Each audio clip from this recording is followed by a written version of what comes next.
I always thought pretending to lose my virginity would be a little more, I don't know, special. Boy, I will be your sexy silk. Olive's dilemma is that she just wants to be noticed at all. Instead of being noticed for her actual strengths, she gets wrapped up in this lie. You're not even a real slut. You just want people to think you are. It's pathetic. Boy, I'm gonna win. Female sexuality becomes social capital, not just for the women, but for the guys. She's not even having sex, but she's still learning this key lesson about her sexuality. People will use you if you let them. Olive enables the extreme selfishness of other people with her extreme selflessness. And we see selflessness as a virtue, and yet time after time it bites her in the ass. You're kind of starting to worry us a little. Should we be kind of worried a little? I don't think so. Olive is doing the wrong thing for the right reasons.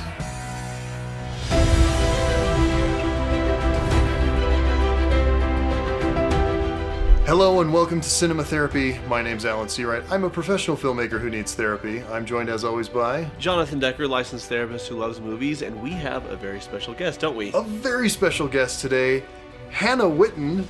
Who are you and why are you here with us? Great question. Thank you so much for having me. I'm a OG YouTuber and podcaster and sex educator. Love nerding out about sex and relationships, and also big fan of cinema therapy, obviously. We are big fans of yours as well, and we're so excited to have you on the show. This is so exciting. And this is a perfect episode for Hannah's wheelhouse. It is right in Hannah's wheelhouse. Not a ton of sex to talk about, but a lot of sex-adjacent things to talk about. We're talking about Easy A. Oh, man. Hey! Oh, yeah. He's not real. What? I love that Yeah, she's I gleaning slept and he's just trying hard. You started? I hadn't noticed that. Indirectly, I guess, sort of. Or actually, no. No, not really. No, I didn't. Well, but you're perpetuating it. That's really messed up. Excuse me? Well, you're not even a real slut. You just want people to think you are. It's pathetic. No offense, but you could probably learn something from me, Brando. Are you saying that I should act straight so people will like me? That's groundbreaking. You should teach a course at the Learning Annex. It could be called The Painfully Obvious with Olive Pendergast, the fake school slut. I was just suggesting that maybe these kids we call peers are onto something. You know, like Mary Ann Bryant. Maybe that whole stuck-up Jesus freak thing is an act. You know? No, I think she's just a stuck-up Jesus freak.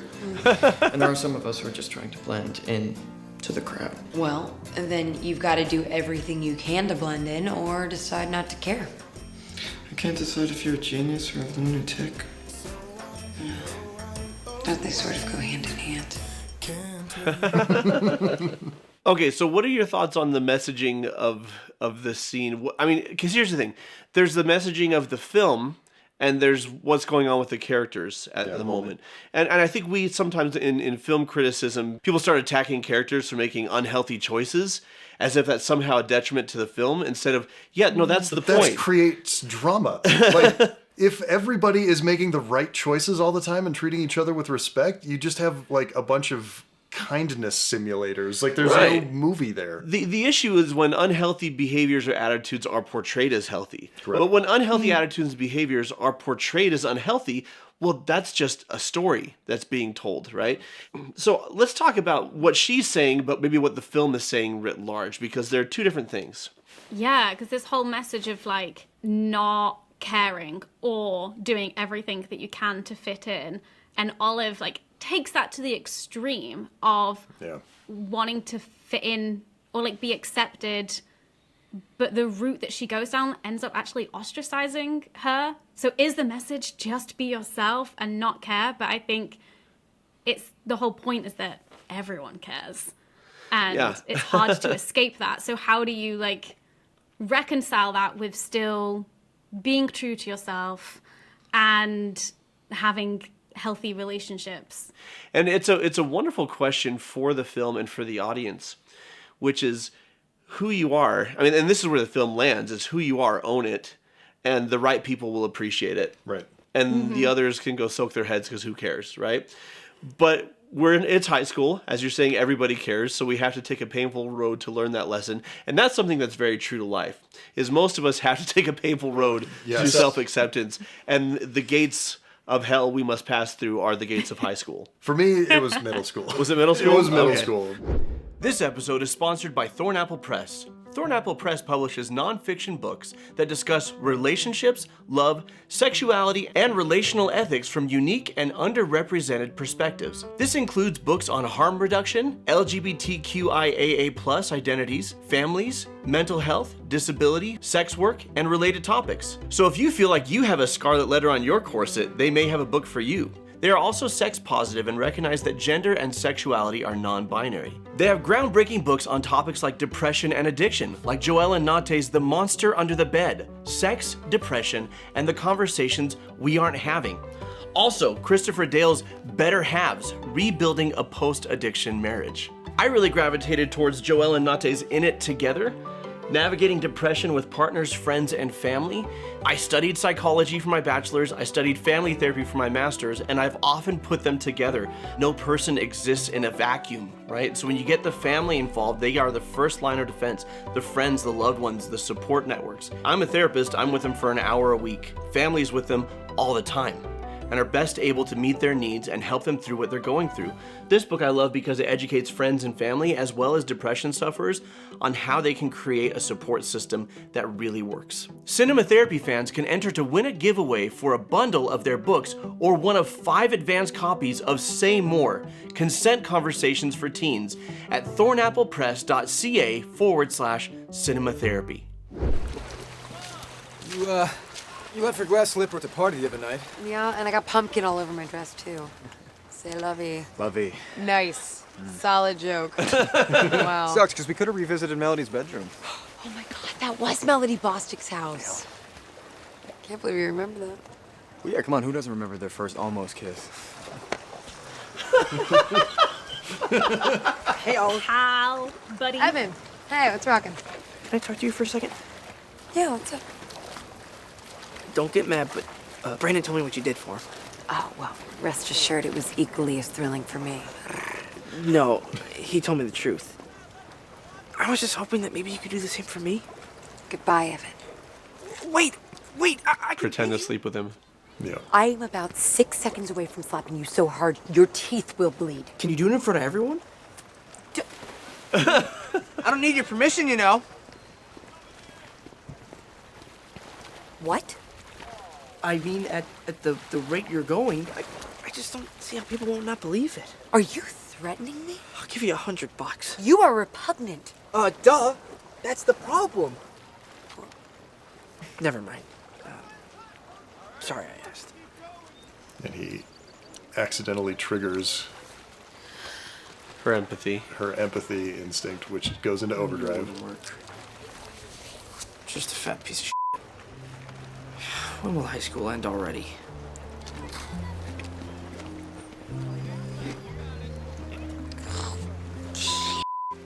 I want a $100 gift card deposited into my locker by noon tomorrow. Preferably to the Gap, but I will also take Amazon.com or Office Max. Actually, make it Office Max. I have my eye on a label maker. Let's talk about the social power of women's sexuality. And unfortunately, the focus is often everywhere but on the woman's autonomy, right, and choice and worth as a person, right? That Olive's worth is, okay, well, suddenly she's interesting because she's apparently having sex with all these guys. And for some people, they judge her and slut shame her. And for others, they think she's exciting and really cool. But it all just comes down to what she's doing in the privacy of her bedroom or car, or, what have you. That female sexuality becomes social capital for both positive and negative, not just for the women, but for the guys. Yeah. Even the gay guy, right? He's like, homophobes won't bully me if they think that I scored with a girl. When we think about sex as this transaction, it's like it's something that you get, it's something that you give, it's something that you take. It's not something that you do with somebody in like a collaborative Or share, way. right? Yeah. It's not something that you share with somebody. It's entirely competitive and everybody out for themselves, when actually it's about people coming together and sharing something. But what this film demonstrates is it boils it down to that purest form of it being a transaction. And Olive, she's not even having sex. Right. But she's still learning this key lesson about her sexuality, which is that people will use you if you let them. Yes. And there's so many people who, they're very grateful, but they're also willing to throw her under the bus. And we see that with Lisa Kudrow's character later on, right? Yep. Crucially, sexuality is more than just sex. Oh, yeah. But people are willing to use your sexuality for their ends. It's really a treatise on the extremes of extreme altruism and extreme selfishness. Sure. Because Olive enables the extreme selfishness of other people with her extreme selflessness. And we see selflessness as a virtue, and yet time after time it bites her in the ass. Yeah, totally. And so it's about finding that balance, right, between looking out for others and healthy self-interest, and that balance is where we draw boundaries, and she's not there yet. No. She's not, and that's what kind of kicked off the whole thing as well with her friendship with Ree. She had no boundaries with her friend to the extent where she didn't feel like she was able to tell her the truth about not wanting to go on this camping trip, and then came up with this lie to get out of it. Fine, don't come camping with us. Just know I hate you, Go get your chocolate milk. Lies. We should tell him more? No. Sounds great. Hell yeah! Again, it's about balance. It's no, because we don't want to be liars, but we don't need to be excessively honest and just with everybody knows everything about ourselves. True. And everybody knows everything about our lives, right? It's about, okay, who do I trust and who has earned that trust? She has to be excessively honest at the end to compensate for the excessive lying, and then she kind of gets to this mic drop. She says, The really amazing thing is, it is nobody's damn business. I'm so sorry, Olive. I'm sorry, but I messed up. Okay, I just got shit. God messed up. Really goddamn shit bad. Don't get me wrong, because I love it, but I don't think you're supposed to use that kind of language in front of a student. Yeah, you know what else you're not supposed to do is sleep with them. But that didn't stop me. Goddamn shit. Wait. Oh my God. Oh, but I'm not judging you or anything, but oh my God.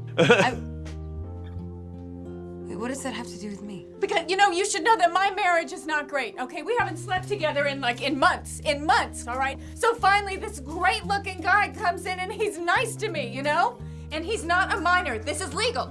It's legal because he's been here forever, okay? He's not the sharpest Christian in the Bible, all right? We find out that he has chlamydia. And so then he's telling everybody that it was you. So he has to say, because he didn't want me to lose my job, and he doesn't want to get in trouble either. So he said it's you. I'm sorry. But I'm going to fix it, Olive, okay? I'll tell everyone. I'm going to tell everyone that it's me. Okay, I'll lose my job. And, whatever else I lose, and then that's okay. Correct. That's what you should do. yeah. Taking accountability. A habit of mine to help the downtrodden, or maybe I just couldn't stand to see my favorite teacher's marriage crumble. Either way, I decided to help. I could have chlamydia. And the whole world knows I've been whoring around. No, you haven't. No, you haven't, because a real whore can't admit it to herself, much less others. Trust me. Call Micah. Tell him he is an ass and he owes me so big for this, but also tell him I confessed to giving him chlamydia.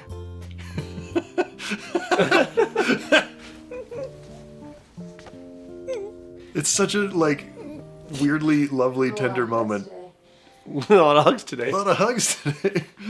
Just that lovely, tender moment, and then Emma Stone just sneaks in that little, just that little grimace, and you get a laugh over the other emotions, and that's one of my favorite things to see in a performance.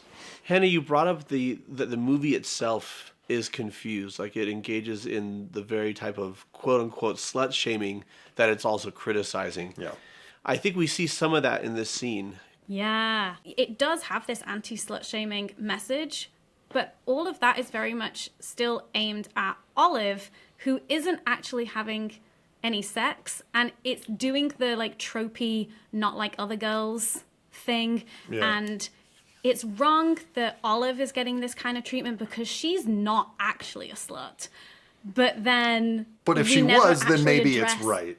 Right. Exactly. Like, Yeah. there was no representation of people who are having a lot of promiscuous sex or casual sex who don't have a bad thing happen to them, or who are celebrated, or who are given like a positive character situation. The closest thing is Olive's mum, but even that just strays ever so slightly into it being a negative thing that she was sleeping around. And so whilst it's trying to criticize it, it's also still very much playing into what it's trying to criticize. Right. With the character of Olive, when you deliver people from the consequences of their actions, you're enabling them to not grow, to not learn.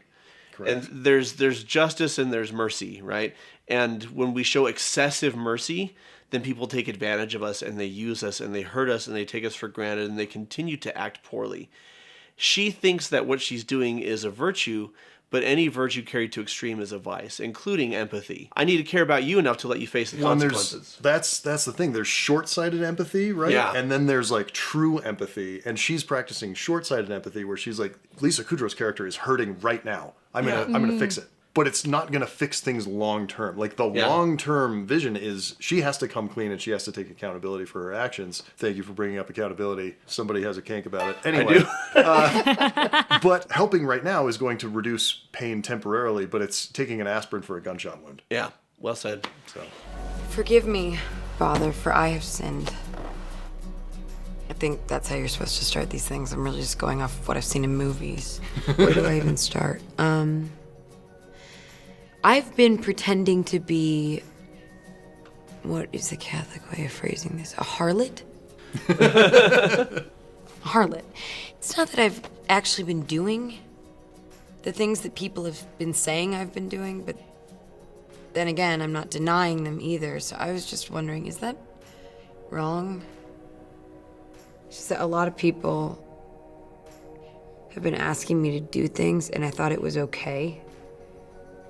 Because it wasn't real, you know? It was make-believe. No one was getting hurt, but... a lot of people hate me now. I kinda hate me too. There needs to be a crossover where it's actually Zorro on the other side, and he's like, the only sin is to deny what your heart truly feels. Someone make that. Put those two scenes together. As you wait. Forgive me, Father, for I have sinned. The only sin would be to deny what your heart truly feels.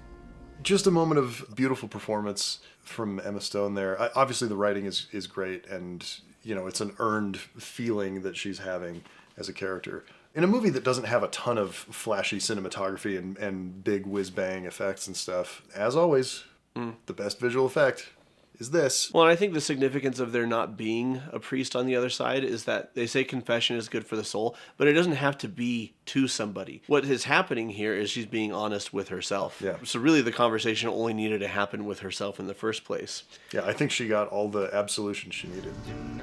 Olive, if I promise not to tell anyone, could I kiss you right now? No. Okay. Oh, no. I just mean not like this. I don't want to kiss you with mascara running down my face. You know, and some horn dog guy just having tried to stick his tongue down my throat. I've wanted to kiss you since 8th grade. But I want it to be perfect. And right now, my life is a mess. I need to get my business in order before I drag you into it. What if I told you I want to be dragged into it? I could help, maybe.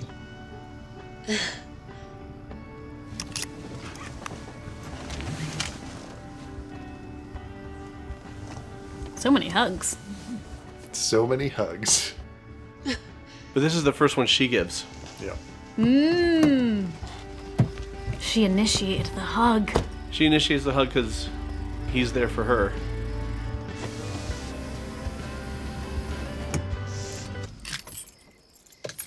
Why now? Why are you all of a sudden into me now? I don't know. I haven't overanalyzed it like you're about to. The note here is falling in love with Penn Badgley is the correct response. To Penn Badgley. To Penn Badgley. No, did you know that I've worked with him before? Forever Strong. Yeah, on Forever Strong. I'm not saying this is love yet, right? Or that this will be love. But I guess if we use the word love broadly as genuine affection and concern for another person, it is love, right? And he sees her, the actual her, because she has shown him who she actually is. Yep. She's been honest with him about who she is. And he accepts and wants that person. There's honesty on her end. And for him to show her something that nobody else is showing her, which is respect and not putting himself first. When he asks if he can kiss her, it's not so he can get some action or so he can brag about it. It's because he likes her. Because he wants to kiss her. And he wants to kiss her. And he's checking for consent, which I think we need to normalize. That's the most romantic as hell thing, is checking for consent. I can see why she fell for him. Mm-hmm. I'm a sucker for a good hug in a movie. And by that I mean when characters who could be or are romantically involved but they just hug, there's something so pure about the intention of that. Like there's no way, unless you're 13 and you get excited by hugs, but most of us grow out of that pretty quickly. Mm-hmm. I don't know. I love a hug.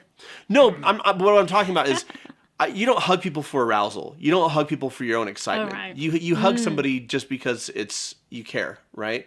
At least that's the idea. Some people use it as a manipulation, but I think Jonah's hugging people wrong. Wow. Yeah, and I do love that there's like a healthy portrayal of consent here in this scene. Yeah. There's some not as great portrayals of lack of consent and other things. All of our relationships are ones that can be consensual or non-consensual. And we see that with Olive and her best friend, Ree. Ray! Now, you know, you called me bitch a lot, okay? It's not really a term of endearment. So when you're asking somebody to do something with you, whether that is sexual or it's like, hey, do you want to go to the movies with me? You have to ask that question in a way that gives that person an out so that they can actually say yes or no. And what Olive feels like in that encounter with Ree, when Ree is like, hey, you want to come camping with my parents this weekend? It's like, you're coming camping with my parents this weekend. And Olive can't say no. Olive doesn't feel like she can say no, which means that is a non-consensual interaction between two friends. Right. And so Olive has to lie to get out of it. And when you start to think about consent as just like this thing that happens more broadly in our relationships, not just when it comes to sex, you'll start to see it playing out in more scenarios of like, yeah, when your friend asks you to do something and you don't want to, but you don't feel like it, but you don't feel like you can say no. Like, how are we supposed to, embody consent in our sexual relationships when we can't even do it a lot of the time in our non-sexual relationships? It's hard. I know I want to be in the presence of somebody who says, yes, this is where I want to be, right? And if it's not, like, that will hurt, but at least I know. Yeah. Right? And then we can move on to something else. And that's powerful. Hannah, thank you so much for joining us and talking about Easy A. Where can people find you and how can they express their love? I have 2 YouTube channels. One is just Hannah Witton, where I talk a lot about sex and relationships, and the other is More Hannah, where we can find the lovely video with Jonathan and Alan where we rank some movie parents. I also have a podcast called Doing It, and I'm all over the internet, Hannah Witton. So until next time. Ooh, burn. Well, what difference does that make? I'm adopted. What? Who told you? And watch movies. Our show is brought to you by people who are on Patreon and patronize us. There are patrons. Like Kazuha Yang, Scrappy, Aaron Thompson, Sebastian La Rosa, and Alexis Silva. Thanks, patrons. Because of you, we get to talk about movies with Hannah Witton. We love you so much, guys. So much love. Consent to love.